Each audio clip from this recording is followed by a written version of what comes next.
കുറച്ച് നാൾ മുൻപ് വരെ എത്ര സന്തോഷവും സമാധാനവും നിറഞ്ഞതായിരുന്നു അല്ലേ നമ്മുടെ കുടുംബങ്ങൾ.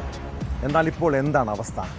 മാതാപിതാക്കളും മക്കളും ഒന്നിച്ചിരുന്ന് സംസാരിക്കാറുണ്ടോ? എവിടെയല്ലേ സമയം? പക്ഷേ മൊബൈൽ ഫോണിൽ സമയം ചിലവഴിക്കാൻ ആർക്കും ഒരു ബുദ്ധിമുട്ടില്ല. കുട്ടികൾ എപ്പോഴും ഫോണും നോക്കിയിരിക്കുന്നത് കാണുമ്പോൾ അച്ഛനും അമ്മയ്ക്കും ദേഷ്യം വരാറില്ലേ? ചിലപ്പോൾ വഴക്ക് പറയും, മൊബൈൽ പിടിച്ചു വാങ്ങി വയ്ക്കും. ആ സമയം മക്കൾ പൊട്ടിത്തെറിക്കാറുണ്ട്. ചിലപ്പോൾ വാതിലടച്ച് മുറിക്കകത്ത് കയറിയിരിക്കാറുണ്ട്. അത് വെറും തമാശയായി മാത്രം കാണരുത് കേട്ടോ.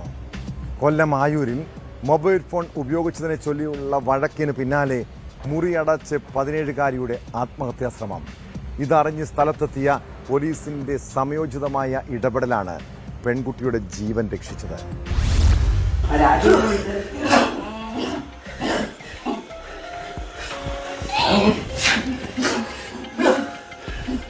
ആയൂർ സ്വദേശിയായ 17-കാരിയാണ് കഴിഞ്ഞ ദിവസം പുലർച്ചെ 4 മണിയോടെ വീട്ടിൽ പ്രശ്നമുണ്ടാക്കിയത്.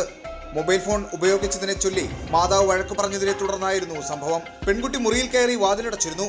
മാതാവ് പോലീസിന്റെ സഹായം തേടിയതോടെ SI മനോജും ഹോംഗാർഡ് ജ്യോതിയും വീട്ടിലെത്തി. വാതിൽ തട്ടിയിട്ടും പ്രതികരണമില്ലാതെയായതോടെ ജനാലയുടെ ചില്ല് തകർത്ത് നോക്കിയപ്പോഴാണ് പെൺകുട്ടിയെ ഫാനിൽ തൂങ്ങിയ നിലയിൽ കണ്ടെത്തിയത്. ഉടൻ വാതിൽ ചവിട്ടിപ്പൊളിച്ച് അകത്ത് കയറിയ പോലീസ് ഷാൾ മുറിച്ച് പെൺകുട്ടിയെ താഴെ ഇറക്കി. തുടർന്ന് 7 മിനിറ്റോളം CPR നൽകി. അനക്കമുണ്ടായതോടെ പോലീസ് ജീപ്പിൽ തന്നെ അഞ്ചലിലെ സ്വകാര്യ ആശുപത്രിയിൽ എത്തിക്കുകയായിരുന്നു.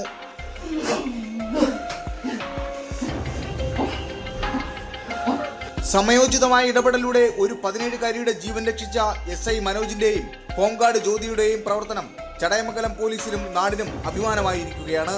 അകത്ത് ടോർച്ചടിച്ച് നോക്കിയപ്പോൾ കുട്ടി ഫാനിൽ തൂങ്ങിയിരിക്കുന്ന കണ്ടു. പിന്നെ ഞങ്ങൾ ഉടൻ തന്നെ പുറത്ത് നേരെ ആ അത് പുതിയ കഥ കണ്ട് ബ്രേക്ക് ചെയ്യാൻ കുറച്ച് ബുദ്ധിമുട്ടി.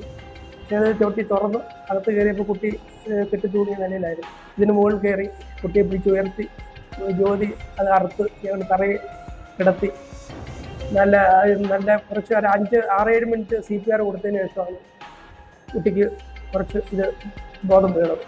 ന്യൂസ് 18 കൊല്ലം. കൂടുതൽ വാർത്തകൾക്ക് news 18 Keralam YouTube channel subscribe ചെയ്യുക.